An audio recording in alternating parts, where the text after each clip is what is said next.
রুটি খেতে ভালো না লাগলে 1 কাপ আটা দিয়ে চটজলদি বানিয়ে নিন দারুণ স্বাদের মুচমুচে মুখরোচক এই নাস্তাটি।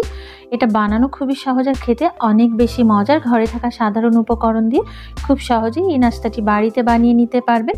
তো কথা না বাড়িয়ে চলুন রেসিপিটি শুরু করা যাক। নাস্তাটি বানানোর জন্য প্রথমে একটা মিক্সিং বোলের মধ্যে নিয়ে নিচ্ছি 1 কাপ ময়দা, তার সাথে দিয়ে দিচ্ছি 2 টেবিল চামচ সুজি। সুজিটা দিলে এই নাস্তাটা খেতে অনেক বেশি ভালো লাগবে আর অনেক বেশি মুচমুচে হবে।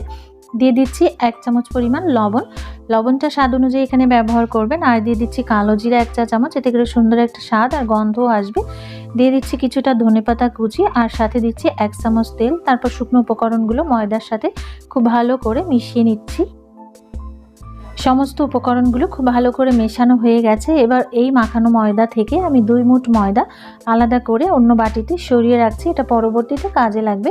তো এবার এই বাকি ময়দাটা দিয়ে একটা শক্ত ডো তৈরি করে নিতে হবে। ডোটা খুব বেশি সফট হওয়া যাবে না, একটা হার্ড ডো তৈরি হলে নাস্তাটা কিন্তু অনেক বেশি মুচমুচে হবে। তাই সামান্য একটু জল দিয়ে ডোটা রেডি করে নিতে হবে।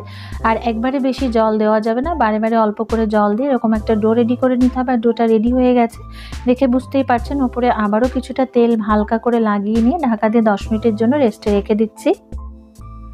তেলটাকে খুব ভালো করে লাগিয়ে নিয়েছি আর ঢাকা দিয়ে রেখে দিচ্ছি। আর এই পর্যায়ে আমি রেডি করে নিচ্ছি আগে যে বাটিতে ময়দাটাও তুলে রেখেছিলাম তার মধ্যে কিছুটা জল দিয়ে একটা পাতলা ব্যাটার রেডি করে নিচ্ছি। আর ব্যাটারটা কিন্তু খুব বেশি পাতলা হবে না, আবার খুব বেশি ঘনও হবে না। আর ব্যাটারটা কীরকম হবে দেখে বুঝতেই পারছেন। আমি ব্যাটারটা কিন্তু একদম রেডি করে নিয়েছি আর ব্যাটারটা ঠিক এইরকম হবে। আর অন্যদিকে পুর বানানোর জন্য আমি এখানে 2টা বড় সাইজের আলু সিদ্ধ করে নিয়েছি, তারপর ভালো করে ম্যাশ করে নিয়েছি। এর মধ্যে দিয়ে দিচ্ছি লবণ স্বাদ মতো, 1/2 টিস্পুন লবণ, দিয়ে দিচ্ছি চিলি ফ্লেক্স 2 চামচ পরিমাণ, আর দিয়ে দিচ্ছি পেঁয়াজ কুচি। আপনারা চাইলে স্বাদ অনুযায়ী কাঁচামরিচ ধনেপাতা কুচি ব্যবহার করতে পারেন। দিয়ে দিচ্ছি টেস্টের জন্য 1 চামচ গরম মশলা গুঁড়ো। তারপর সমস্ত উপকরণগুলো খুব ভালো করে মিশিয়ে নিচ্ছি। পুরটা একদম রেডি হয়ে গেছে, তবে আপনারা চাইলে আপনাদের স্বাদ অনুযায়ী এখানে যে কোনো ধরনের মশলাই অ্যাড করতে পারেন। আর অন্যদিকে 10 মিনিট হয়ে গেছে। এবার ডো থেকে ছোট ছোট লেচি কেটে নিচ্ছি। আর এই লেচিগুলো খুব বেশি বড় হবে না, আবার খুব বেশি ছোটও হবে না। সাধারণত লুচির মতো যেরকম লেচি হয় ঠিক সেরকম একটি লেচি কেটে নিতে হবে। আর আমি লেচিগুলো কেটে নিচ্ছি। তারপর 2 হাতে তালুতে রেখে এভাবে সবগুলো লেচি সমান করে নিয়েছি। তারপর একটা চাকির মধ্যে কিছুটা ময়দা ছিটিয়ে দিয়ে লেচিগুলোকে লুচির মতো করে বেলে নিতে হবে। আর এটা খুব বেশি মোটাও না, আবার খুব বেশি পাতলাও না।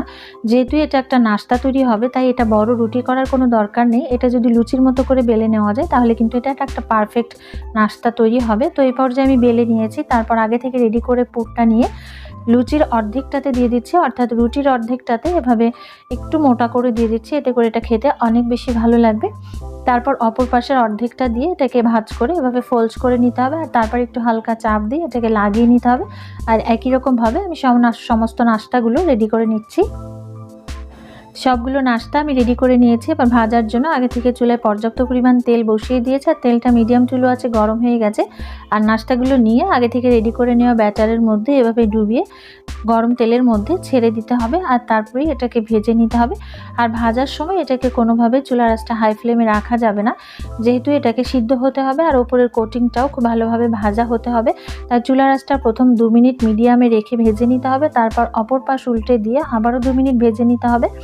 তারপর উভয় পাশে উল্টে পাল্টে গোল্ডেন ব্রাউন করে কিংবা চাইলে একটু বেশি লাল করে ভেজে তুলে নিতে পারেন। আর এতে করে নাস্তাটা কিন্তু অনেক বেশি মুচমুচে হবে আর খেতেও অনেক বেশি ভালো লাগবে।